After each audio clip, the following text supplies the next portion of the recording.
Hello friends, आज आपण आलो आहोत गोव्याला द बे रिसॉर्ट अगोंडाला. डे 1ला रिव्हरसाईड कॉटेजमध्ये होतो आता आम्ही. त्यानंतर आता डे 2ला आम्ही सी व्ह्यू विल्लाला शिफ्ट होतो आहे. म्हणजे समुद्रावरचा विल्ला आहे तो, सी फेसिंग. सो हा आहे सी व्ह्यू विल्ला. सो अगदी समुद्रावर हे कॉटेजेस आहेत किंवा विल्लाज आहेत. 10 नंबर विल्ला आम्हाला अलॉट झालेला. सो अशापैकी छान बाहेर वाळू आहे, 2 बेड्स टाकलेले आहेत. त्यानंतर छान छत्री आहे आपल्याला. त्यानंतर इथे वरांडा आहे. वरांड्यामध्ये टेबल आणि 2 खुर्च्या आहेत. सो इथे बसून तुम्ही नाश्ता किंवा लंच करू शकता. ही आहे रूम. सो आता आपण रूम टूर करून घेऊया. सो ब्ल्यू कलरची बेसिकली थीम आहे. सो सगळं फर्निचर ब्ल्यू कलरमध्ये आहे. सो हा मोठा बेड आहे इथे. त्यानंतर इथे आहे एक असं छानपैकी ब्ल्यू कलरचं कबर्ड.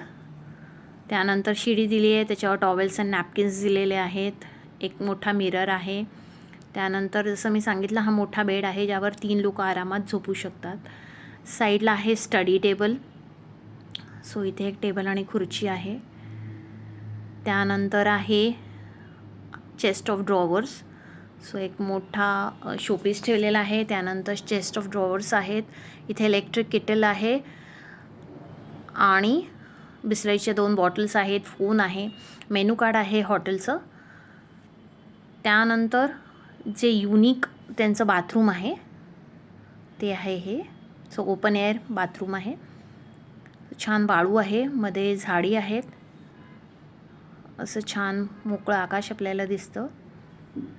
त्यानंतर इथे खाली उतरून गेलाय तुम्ही की आहे बेसिन. सगळ्या टॉयलेटरीज विथ नॅपकिन त्यांनी दिलेले आहेत. हा आहे मोठा मिरर. त्यानंतर इथे आहे टॉयलेट. एक शिडी आहे शोची आणि त्यानंतर इथे आहे shower area. So this is a shower area. So असं हे ओपन एअर बाथरूम आहे. खूप युनिक कन्सेप्ट आहे आणि खूप छान वाटतं. खूप वेगळा एक्सपिरियन्स आहे हा. हा आहे बेड. बेडमधनं तुम्हाला छान बेडवर झोपून तुम्हाला समुद्र छान बघता येतो. सो याच व्ह्यूचे पैसे आहेत ॲक्च्युली, म्हणून एवढी कॉस्ट आहे त्या रूमची. बरेच सेलिब्रिटीज इथे येऊन गेलेले आहेत या रेस्टॉरंटला. सो हे आहे त्यांचं in house restaurant. Riverside cottages होते तिथेसुद्धा त्यांचं रेस्टॉरंट होतं. आता इथे सी व्ह्यू विल्लालासुद्धा वेगळं रेस्टॉरंट आहे. सो इथे छान समुद्रासमोर बसून आपण जेवणाचा आस्वाद घेऊ शकतो. खाली किचन आहे आणि फर्स्ट फ्लोअरला हे रेस्टॉरंट आहे. सो इथे व्हेज नॉन व्हेज फूड मिळतं. प्लस इथे बारसुद्धा आहे. सो तुम्हाला कॉकटेल्स, मॉकटेल्स आणि ड्रिंक्स इथे मिळतात. दुपारी लंचला आम्ही घेतलेली बटर रोटी. त्यानंतर आम्ही प्रॉन्स सागोती ट्राय केलं. खूप छान होतं प्रॉन्स सागोती. त्यानंतर आम्ही क्रॅब कॅफरेल घेतलं. हे सुद्धा खूप टेस्टी होतं. सो गोवन डेलिकेसीज सगळ्या आम्ही ट्राय केल्या. Plus steam rice. So Goan curry आणि स्टीम राईस. त्यानंतर रात्री बटर गार्लिक प्रॉन्स स्टार्टर्समध्ये घेतलेलं आम्ही. त्यानंतर आम्ही घेतलेली प्रॉन्स गोवन करी. त्यानंतर व्हर्जिन मोजिटो घेतलेला. त्यानंतर आम्ही ट्राय केलेला व्हर्जिन पिना कोलाडा. तो सुद्धा छान होता. त्यानंतर कढाई पनीर लंचला घेतलेला आम्ही दुसऱ्या दिवशी. तवा रोटी आणि स्टीम राईससुद्धा. समुद्रासमोर बसून आम्ही मस्त लंच एन्जॉय केला. संध्याकाळच्या वेळी छान चहा पिला आणि मग आम्ही गेलो कायाकिंगला. इथे नदी आहे, तिथे आपण 1 तास कायाकिंग करू शकतो. 200 रुपीज पर पर्सन, म्हणजे 400 रुपये बोट असं आपल्याला 1 तासाचे पडतात.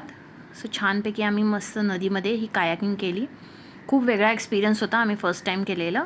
सो हे नक्की ट्राय करा कायाकिंग. It's very safe. त्यानंतर रात्री आम्ही प्रॉन्स रचेडो फ्राय ट्राय केला स्टार्टर्समध्ये. त्यानंतर आम्ही घेतलेली chicken vindaloo and butter roti.